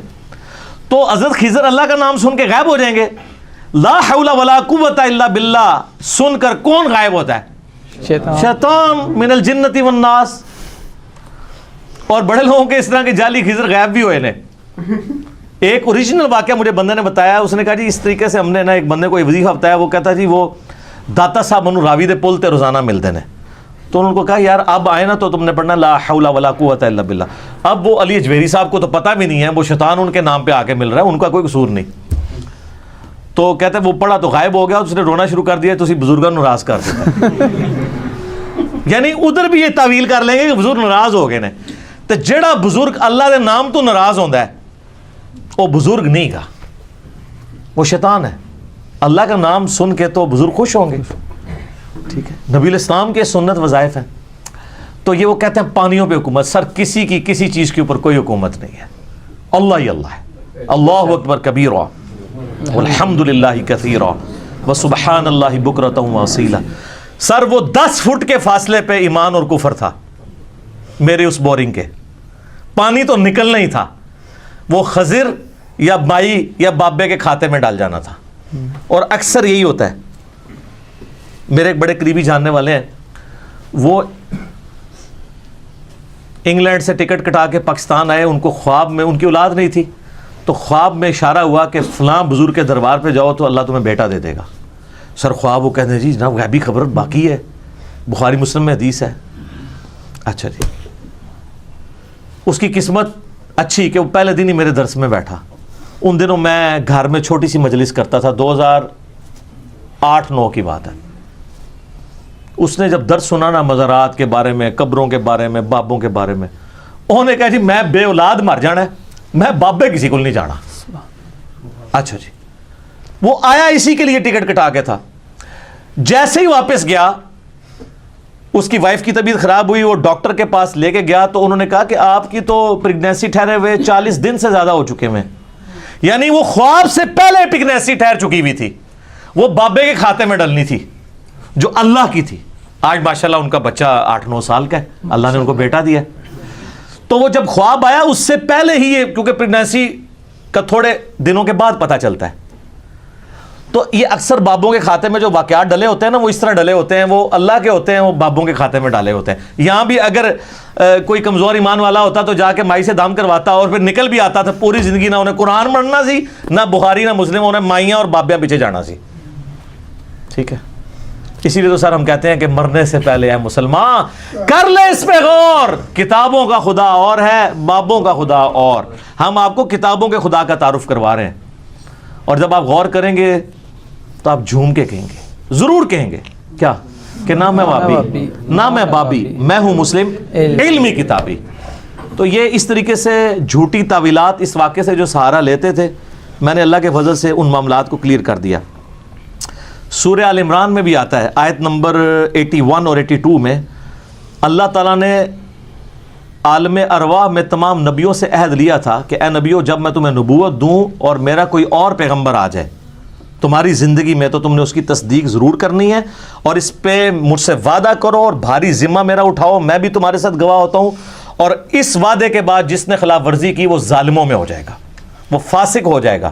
یہ نبیوں کی روحوں سے اللہ نے عہد لیا تھا کہ تمہارے زمانے میں اور پیغمبر ہے, اس کی تصدیق کرنی ہے. آپ دیکھ لینا, حضرت عیسیٰ علیہ السلام کی تصدیق کی یحییٰ علیہ السلام نے, ایک زمانے میں تھے. تو تعویل خاص کے اعتبار سے تو یہ تمام انبیاء کے لیے, اور تعویل عام میں آپ ہمارے نبی علیہ السلام کے لیے اس اعتبار سے لے سکتے ہیں کہ اللہ تعالیٰ نے یہ عہد لیا تھا کہ اگر ہمارے نبی علیہ السلام تمہاری زندگی میں آ جائیں, تم نے اس کی تصدیق کرنی ہے. اور وہ اللہ نے کروائی ہے. واقعہ معراج میں جو صحیح مسلم میں حدیث ہے کہ تمام نبیوں کا امام اللہ نے بیت المقدس میں مجھے بنایا جبرائیل علیہ السلام کے ذریعے, اور وہ دنیا میں وہ بات پوری ہوئی. میں ایک معصومانہ سوال کرتا ہوں کہ نبیوں کی نبوت چھن جانی ہے اگر وہ رسول اللہ پر ان کی زندگی میں ایمان لا کر ان کی مدد نہیں کریں گے. سورہ آل عمران 81-82. حضرت خضر کے بارے میں کوئی ضعیف حدیث بتا دیں کہ کبھی غزوہ بدر, احد یا خندق میں رسول اللہ کے ساتھ شریک ہوئے ہوں. صحیح تو مانگتے ہی نہیں, ہمیں پتہ ہے صحیح تو ہے ہی نہیں ہے, ضعیف ہی دکھا دیں. تو آپ حضرت خضر کی نبوت چھنوانا چاہتے ہیں؟ کیونکہ اگر وہ رسول اللہ کی انہوں نے مدد نہیں کی اور سامنے آ کے ڈکلیئر نہیں ہوئے, اعلانیہ ایمان نہیں لے کے آئے, تو نبوت سے فارغ ہیں, یہ قرآن کا فتویٰ ہے. اس کا مطلب خضر کوئی نہیں تھے اس زمانے میں.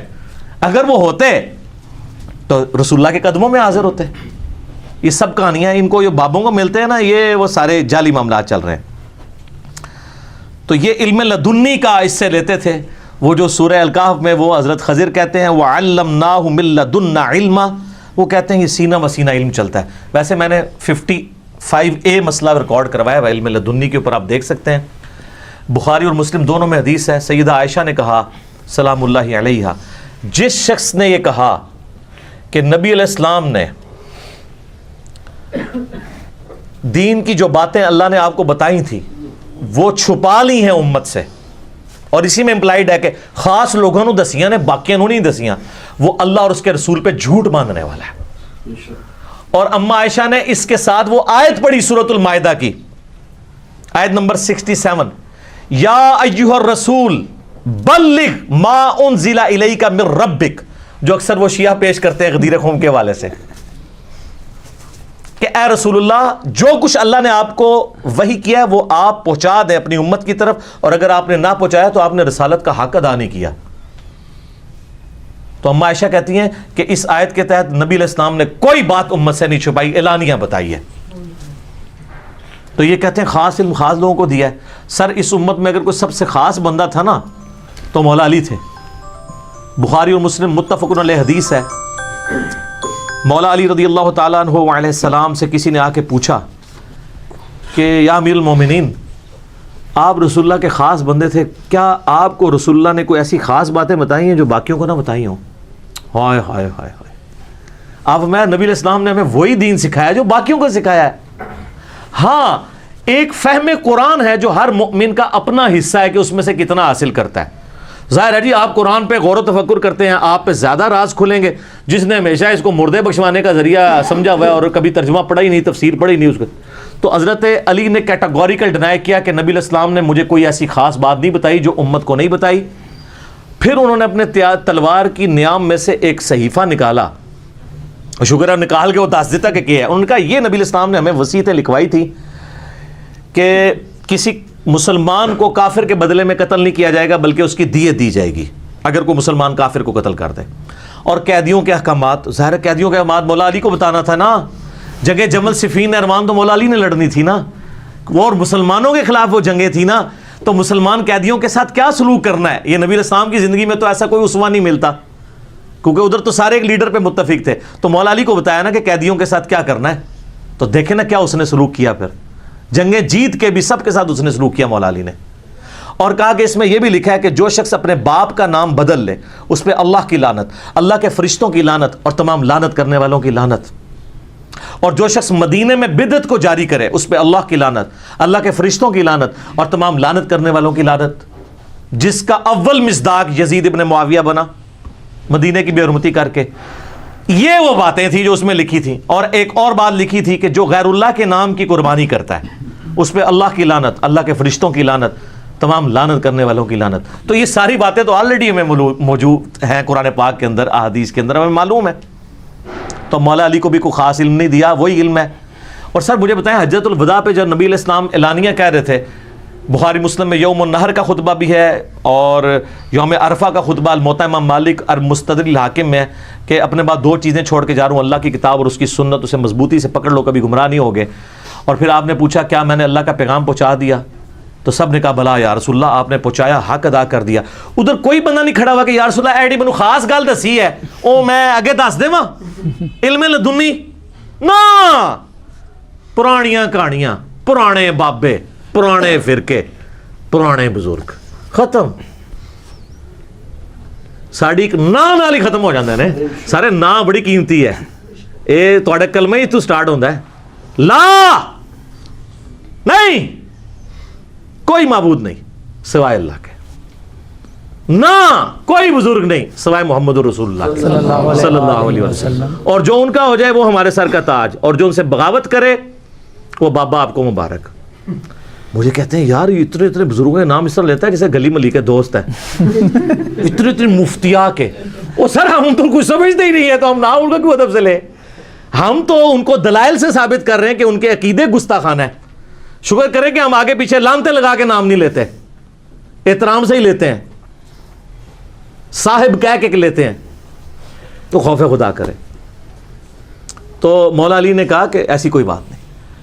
پھر غدیر خم پہ بھی آپ صحیح مسلم میں اوپر تلے 4 حدیث ہیں، انٹرنیشنل نمبر کے مطابق 6225 سے لے کے 6228 تک، اس میں بھی قرآن اور اہل بیت ہے۔ غدیر خم پہ میرا کلپ لاکھوں لوگوں نے دیکھا، آپ دیکھ لیں، وہاں پہ بھی ہے کہ اہل بیت کے ساتھ اس نے سلوک کرنا ہے۔ قرآن اللہ کی کتاب ہے، اس میں ہدایت ہے، اس میں نور ہے، یہ اللہ کی رسی ہے، اس کو پکڑو، اپنا تعلق اس کے ساتھ مضبوط کرو، جو اسے پکڑے گا وہ ہدایت پہ ہوگا، جو چھوڑ دے گا گمراہ ہو جائے گا۔ کتاب اللہ کتاب اللہ کتاب اللہ۔ اور دوسری چیز اہل بیت ہے، میرے اہل بیت کے معاملے میں تمہیں اللہ کا خوف دلاتا ہوں، آپ کو بتا دیا گیا تھا کہ آپ کی امت کام ڈالے گی ان کے ساتھ، ٹھیک ٹھیک ہے. تو یہ وہ چیزیں تھیں. وہ کبھی علم لدنی بنا دیا, کبھی کہتے ہیں جی کچھ آپ کو پتہ ہے کوئی خاص باتیں بتائی ہیں, وہ خاص باتیں خاص لوگوں کو بتائی ہوئی ہیں. سر کوئی نہیں ہے. اچھا پھر وہ کہتے ہیں وہ جی صحیح بخاری میں ہے نا کہ حضرت ابو ہریرہ کہتے ہیں میں نے نبی علیہ السلام سے 2 پیالے لیے ہیں یعنی علم کے, ایک میں نے تمہیں بتا دیا, دوسرا بتاؤں تو تم میری گردن کاٹ دو. وہ کہتے ہیں جو دوسرا نہیں نا بتایا وہ اسی قسم کے پٹھے کام تھے, یعنی یہ پٹھے کام میں الٹے کام, ورنہ وہ بتا دیتے. تو سر آپ کے تصوف کے کس سلسلے میں حضرت ابو ہریرہ آتے ہیں؟ کسی بھی نہیں. تو وہ علم لدنی تو ابو ہریرہ کو ملا تھا, اور مولا علی کہہ رہے ہیں کہ کوئی اور نہیں چیز ہے, تو ابو ہریرہ کو آپ مولا علی سے اوپر کر رہے ہیں. اور سر بخاری میں ہی اس کی تشریح موجود ہے. حضرت ابو ہریرہ کہتے ہیں مجھے نبی علیہ السلام نے بنو قریش بنو امیہ کے ان لونڈوں کے ان لڑکوں کے نام, ان کے ماں باپ کے نام بھی بتائے ہیں جن کے ہاتھوں امت کی تباہی ہونے والی ہے. اور صحیح مسلم کے الفاظ ہیں کہ نبی علیہ السلام سے صحابہ نے پوچھا کہ یا رسول اللہ جب ایسا معاملہ ہو تو آپ نے فرمایا کاش میری امت اس قبیلے سے الگ ہو جائے جو میری امت کی اینٹ سے اینٹ بجا دے گا, بنو امیہ. اور وہی ابو ہریرہ مسند ابی یعلا میں موجود ہے کہ وہ کہتے ہیں نبی علیہ السلام نے اپنی وفات سے چند دن پہلے خواب دیکھی کہ ان کے ممبر کے اوپر بندر کود رہے ہیں, تو حضور کو وفات تک کسی نے مسکراتے ہوئے نہیں دیکھا. آپ فرمایا کہ میں نے آل مروان بنو امیہ کے بندروں کو اپنے ممبروں پہ دیکھا ہے, اپنے ممبر کے اوپر, یعنی میرے بعد وہ حکمران بنیں گے. اور یار یہ بندر تھے, بخاری کے الفاظ ہیں کہ حضرت ابو ہریرہ جس زمانے میں یہ بات کر رہے ہیں انہی بندروں کی تو حکومت تھی بنو امیہ کی. تو حضرت ابو ہریرہ ڈرتے تھے کہ اگر, کیونکہ وہ مروان ہی تو یہ پوچھ رہا تھا کہ حضرت بتائیں وہ لوگ کون ہیں, انہوں نے کہا اگر میں بتا دوں تو میری گردن مار دی جائے, یعنی تم لوگ ہو. بالکل کلیئر ہے, اس میں علم لدنی نہیں ہے. کیا سے کیا بنا دیا انہوں نے. اور دیکھیں کہانی کیسے پکڑی گئی, ادھر سے پکڑی گئی, دوسری طرف ان کے تصوف کے سلسلے میں حضرت ابو ہریرہ ہی کوئی نہیں ہے. وہ تو سر منافقین کے نام بھی بتائے تھے جو پبلکلی نہیں بتائے گئے, لیکن وہ دین کا حصہ تو نہیں ہے. صحیح بخاری موجود ہے رازدار رسول کون ہے؟ حذیفہ ابن یمان. صحیح مسلم میں موجود ہے حذیفہ ابن یمان کو 12 منافقین کے نام بتائے تھے. نبی علیہ السلام نے فرمایا کہ میرے صحابہ میں 12 منافق ہیں, ان میں سے کوئی جنت میں داخل نہیں ہوگا یہاں تک کہ اونٹ جو ہے سوئی کے ناکے سے گزر جائے. یہ سورۃ الاعراف میں جو ہے وہ محال ایک ایگزامپل دی گئی ہے. تو فرمایا نہیں داخل ہوگا, ان میں سے دبیلا پھوڑا نکلے گا ادھر کمر پہ 8 لوگوں کو. میں نے نہیں پوچھنا کنوں کنوں نکلے ہیں, وہ اپنے بزرگوں سے پوچھ کے چلیں آپ. تو نبی علیہ السلام نے یہ یعنی پہلے ہی فرما دیا تھا. تو وہ منافقین کے نام حذیفہ ابن یمان کو بتائے تھے. ٹھیک ہے. عمار ابن یاسر کو آ کے ایک بندہ پوچھتا ہے نا کہ جی آپ کو کوئی خاص دین سکھایا ہے نبی علیہ السلام نے؟ ان کا نہیں, البتہ جو حذیفہ کو منافقین کے نام بتائے. ٹھیک ہے. یہ صحیح مسلم میں 7035 نمبر حدیث ہے. اور یہ فرمایا کہ وہ 12 منافق ہیں میرے صحابہ کے اندر چھپے ہوئے ہیں, اور وہ اس طریقے سے معاملات. تو وہ کوئی دین کا مسئلہ تو نہیں تھا, صرف منافقین کے نام تھے. تو وہاں پہ بھی حذیفہ ابن یمان تو کسی تصوف کے سلسلے میں نہیں آتے. کیا آتے ہیں؟ نہیں. ان کے تصوف کے سارے سلسلے جو ہے نا وہ مولا علی تک لے کے جاتے ہیں. تو مولا علی تو انکار کر چکے ہیں, اور ہم نے تو نیچے سے ان کی جڑ کاٹ دی ہوئی ہے.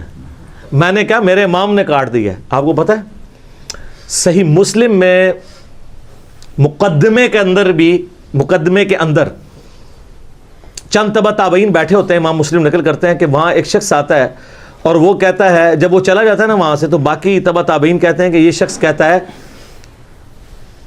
کہ میں نے 18 بدری صحابہ کی زیارت کی ہوئی ہے. تو باقی لوگ کہتے ہیں یہ تو طاعون کے مرض سے پہلے بھیک مانگا کرتا تھا, علم کا تو اس سے دور دور تک واسطہ نہیں. یہ کہتا ہے 18 بدری صحابہ کی اس نے زیارت کی ہے. اوے سب سے بڑا جو تابعی ہے حسن بصری, اس نے بھی صرف ایک بدری صحابی سے سماعت کی ہوئی ہے, اور وہ ہے سعد ابن مالک, جن کا نام سعد ابن ابی وقاص بھی ہے, جو 56 ہجری کے اندر فوت ہوئے ہیں. تو حسن بصری کی سماعت بھی صرف ایک بدری صحابی سے ثابت ہے. کس سے؟ سعد ابن ابی وقاص سے. وہ بھی اس لیے کہ 56 ہجری میں فوت ہوئے ہیں. تو حسن بصری کی تو مولا علی سے سماعت ہی نہیں ہے. امام مسلم نے انکار کر دیا اس بات کا, کیونکہ مولا علی تو پہلے سب سے بڑے بدری صحابی تو وہ ہیں جنہوں نے 24 سردار مارے ہیں بدر میں, کیونکہ مولا علی 40 ہجری میں شہید ہوئے تھے اور سعد ابن ابی وقاص 56 ہجری میں فوت ہوئے ہیں. تو وہ کہتے ہیں حسن بصری نے تو صرف ایک بدری صحابی سے ملاقات کی ہوئی ہے, سماعت کیا, اور وہ ہے سعد ابن ابی وقاص. تو امام مسلم نے تصوف کے پورے سلسلوں پہ سمجھ لیں کہ آرا چلاتے ہوئے کاٹ کے رکھ دیا. وہ یہ کہتے ہیں تصوف میں آپ کو پتہ ہے ان کی کیا سند چلتی ہے؟ کشف المجوب بھی آپ اٹھا کے دیکھ لیں. خود علی اجویری صاحب کہتے ہیں کہ میرے جو پیر صاحب ہیں نا وہ خلیفہ ہیں ابو بکر الشبلی کے. ابو بکر الشبلی جو ہیں وہ خلیفہ ہیں سری سکتی کے. وہ ہیں جنید بغدادی کے. جنید بغدادی خلیفہ ہیں سری سکتی کے. اور سری سکتی کے جو آگے پیر ہیں وہ خلیفہ ہیں معروف کرخی کے. اور وہ خلیفہ ہیں آگے داؤد تائی کے. اور داؤد تائی جو ہیں حبیب العجمی کے. اور حبیب العجمی حسن بصری کے. اور وہ مولا علی کے. یہ تصوف میں آپ قادری چشتی یہ نقشبندیوں کی تو لاد ہے وہ تو ایسی پہلے ختم کرتی بازید علی وہ تو کام ہی ختم ہو چکا ہے. یہ سوروردی یہ سارے سلسلے وہ کہتے ہیں حسن بصری کی ملاقات ہے مولا علی سے. اور صرف امام مسلم نے نہیں امام ترمذی نے بھی جامعہ ترمذی میں لکھا ہے کہ حسن بصری کی مولا علی سے کوئی ملاقات ثابت نہیں ہے. تو محدثین تو تصوف کا گلا ہی کاٹ چکے ہیں. آپ کی ملاقاتیں ہی ختم. پیچھے رہ گیا نقشبند سلسلہ. وہ تو پہلے ہی باقی تین یہ کہتے تھے کہ ہماری چین جڑتی ہے تو تو جڑتی کوئی نہیں. تو وہ بھی ہم نے بتا دیا ہے. امام جعفر علیہ السلام فوت ہوئے ہیں 148 ہجری میں اور بایزید پیدا ہوئے ہیں 191 ہجری میں. 40 سال بعد امام جعفر کی وفات کے بایزید پیدا ہوئے ہیں. اور کہتے ہیں وہ مرید ہیں ان کے. اور یہ اس سے بڑی کہانی یہ ہے کہ بایزید کا آگے مرید پتہ کون ہے؟ ابو الحسن خرقانی. اور ابو الحسن خرقانی 352 ہجری میں پیدا ہوا ہے یعنی بایزید بستامی کے مرنے کے 90 سال کے بعد. ایسے تو پھر بھی 40 ہی نا وہ ڈبل ہے. جس کا وہ کہتے ہیں جی وہ ابو الحسن خرقانی کے کرتے سے دعا کی تو وہ محمود غزنوی کو فتح ہوئی. کہانی روحانی مرید. روحانی نہیں شیطانی. اب ویسی سلسلہ اس کے اوپر میں ویسے کرنی میرا کلپ دیکھ لیں. یہ سب کہانی ہے ٹھیک ہے. وہ جنہوں مرضی لین جیدی جیدی بھی پانی نے پا لین. تو بھائی دنیا ختم ہو چکی ہے. اینا تو پاک ہو چکی ہے اللہ شکر. کیوں؟ کیونکہ یہاں پہ ایک نعرہ بلند ہے کہ مرنے سے پہلے یا مسلمان کر لے اس پہ غور. کتابوں کا خدا اور ہے بابوں کا خدا اور. یہ بالکل کہانیاں انہوں نے کروائی تھیں اور یہ پورے کا پورا سلسلہ ہی کاٹ دیا امام مسلم نے امام ترمذی نے کہ تصوف کے اندر یہ لنک بنتا ہی کوئی نہیں حسن بصری کا مولا علی کے ساتھ. اور بلکہ مسلم کے میں نے مقدمے سے بتایا تھا نا کہ وہ کچھ تابعین بیٹھے ہوتے ہیں تو وہاں پہ ایک شخص آگے کہتا ہے کہ جب جنگ صفین کے موقع پر مولا علی یعنی کی جنگ جو ہوئی تھی حضرت معاویہ کے ساتھ اس موقع پر ابن مسعود آئے اور انہوں نے ہم سے ایک حدیث بیان کی. تو باقی کہتے ہیں یار ابن مسعود قبر سے نکل کے آگے تھے. ابن مسعود تو 33 ہجری میں فوت ہو چکے ہوئے تھے اور جنگ صفین ہوئی ہے 37 ہجری کے اندر. تو یہ 4 سال کا وہ گیپ ماننے کے لیے تیار نہیں ہے روحانی سلسلے کا. ابن مسعود تو وہ ڈکیڑا بزرگ ہے. پرشین امپائر گری تو چیف جسٹس وہاں کے ٹھیک ہے. صاحب النالین سفر و حضر میں حضور کے ساتھی.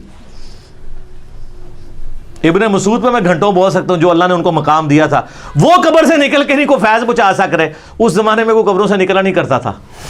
تو جو 4 سال کا گیپ ماننے کے لیے تیار نہیں تو 40 سال کا جنگل اور ادھر بایزید اور ابو الحسن خرقانی کا 90 سال کا جنگل یہ کون عبور کروائے گا؟ سب کہانیاں سب جھوٹ. یہ اللہ تبارک و تعالیٰ نے یہ جھوٹ ختم کروائے ہیں اور ہماری کوشش ہے کہ ہم مرنے سے پہلے آپ کو اس کے اوپر قائل کر لیں کیونکہ یہ واضح چیز ہے. قرآن پاک میں سورہ یاسین کے اندر آیا, سورہ واقعہ کے اندر آیا کہ جو مر گیا وہ دنیا میں واپس نہیں آ سکتا. آپ لاکھ کہتے رہے کہ قبر پہ اٹھ کے بلے پھر اندر بڑھ گئے یہ سب نہیں, سب کہانی ہے جھوٹ.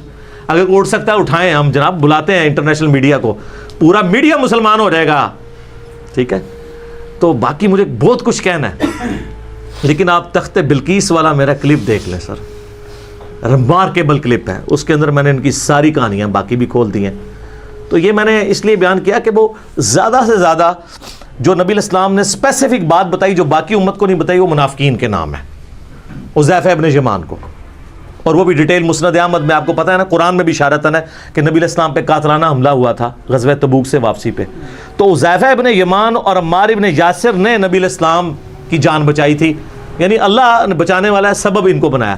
وہاں پہ حذیفہ ابن یمان کو نبی الاسلام نے منافقین کے نام بتائے تھے کہ انہوں نے میرے اوپر قاتلانہ حملہ کیا ہے. بس اس کا کوئی دین سے تعلق نہیں تھا, شخصیات سے تعلق تھا. دین کی کوئی بات ایز اے راز نبی علیہ السلام نے کسی کو نہیں بتائی ہے. یہ ذہن میں رکھیے گا. جب مولا علی کہہ رہے ہیں کہ وہی دین دیا جو باقی امت کو دیا ہے, اما عائشہ کہہ رہی ہیں کہ وہ جھوٹا ہے جو کہتا ہے کہ خاص لوگوں کو خاص بات بتائی, اور باقی لوگوں کو نہیں بتائی وہ جھوٹا ہے. اور حجۃ الوداع پہ نبی علیہ السلام اوپنلی پوچھ رہے ہیں, کسی نے نہیں کہا یا رسول اللہ وہ خاص گل سی میں خاص بندے نوں دسنی ہے, نہیں سر. اسی لیے ان کا دعویٰ یہ کہتے ہیں دین کتابوں میں نہیں ہے, اور یہ صحیح کہتے ہیں ان کا جو دین ہے نا وہ کتابوں میں نہیں ہے, کیونکہ کتابوں کا دین اور ہے اور بابوں کا دین اور ہمیں تو پابند کیا گیا ہے قُلْ نَهْبِطُوا مِنْهَا جَمِيعًا فَإِمَّا يَأْتِيَنَّكُم مِّنِّي هُدًى فَمَن تَبِعَ هُدَايَا فَلَا خَوْفٌ عَلَيْهِمْ وَلَا هُمْ يَحْزَنُونَ. ہمارے ابا جی کو جب جنت سے نکالا گیا تو اللہ نے اس وقت کہا تھا کہ اب کتابوں کا انتظار کرنا, جو کتابوں کی پیروی کرے گا اس کو نہ خوف ہوگا نہ غم, اور جو اللہ کی آیات کو جھٹلائے گا وہ ہوگا اہل جہنم میں سے. تو سر میں سب سے ریکویسٹ کرتا ہوں کہ مرنے سے پہلے ایک دفعہ مجلس نمبر 100 میری ضرور دیکھیں. کتابوں کا خدا اور ہے, بابوں کا خدا اور, تو انشاءاللہ تعالیٰ آپ کو یہ حقیقت کھل کے سامنے آئے گی کہ ہمیں بڑا ڈی ٹریک کیا ہے ان لوگوں نے. ہماری کسی سے کوئی ذاتی دشمنی نہیں ہے, ہم عام مسلمان کو جھنجھوڑ رہے ہیں صرف یہ کہہ کے کہ مرنے سے پہلے اے مسلمان کر لے اس پہ غور, کتابوں کا خدا اور ہے, بابوں کا خدا اور. اللہم اجرنا من النار آمین. اللہم من احییتہ منا فاحیہ علی الاسلام ومن توفیتہ منا فتوفہ علی الایمان آمین ثم آمین. ٹھیک ہو گیا جی, جزاک اللہ.